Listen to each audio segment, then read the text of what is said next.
পঞ্চগড় জেলা শহরে ঘরের ভেতরেই চলত অনলাইন জুয়ার বিশাল কারবার। গোপন তথ্যের ভিত্তিতে সেনাবাহিনী যৌথ বাহিনীকে নিয়ে অভিযান চালালে আটক হয় অনলাইন জুয়ার হোতা আবু সাত্তার।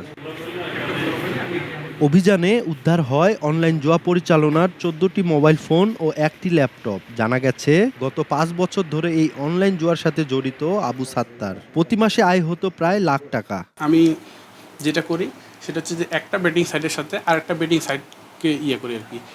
আমি এখানে একটা দল নেই, ওইখানে আরেকটা দল নেই, মাঝখানটাতে একটা প্রফিট আমার থেকেই যায়। তো স্টুডেন্ট থাকা অবস্থায় আমি দেখছিলাম যে এইভাবে টাকা ইনকাম করা সম্ভব। তো এইখানে আমার যেটা মনে হয় সেটা হচ্ছে যে আমি যদি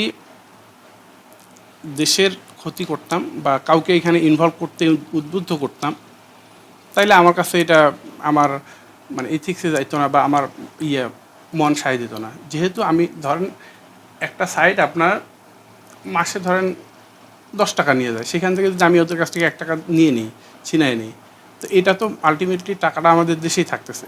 অভিযানে তার বিভিন্ন আইডিতে পাওয়া গেছে ১২ লাখ টাকার লেনদেনের প্রমাণ। পরে ভ্রাম্যমাণ আদালতে আবু সাত্তারকে ১ মাসের বিনাশ্রম কারাদণ্ড দেয়া হয়। আর সেনাবাহিনী বলছে আগামীতেও এ ধরনের অভিযান অব্যাহত থাকবে। আনুমানিক ১২.৫ লাখ টাকার মতো সে অনলাইন গ্যাম্বলিং খেলে প্রফিট করে এবং এরই ক্রমধারায় একটি মোবাইল কোর্ট পরিচালনা করা হয় এবং মোবাইল কোর্টের যে কার্যক্রম সেটি এখন চলমান রয়েছে।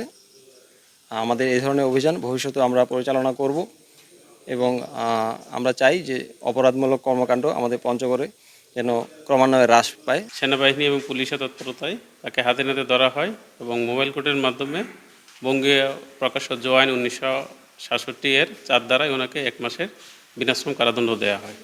জনস্বার্থে এই ধরনের অভিযান অব্যাহত থাকবে।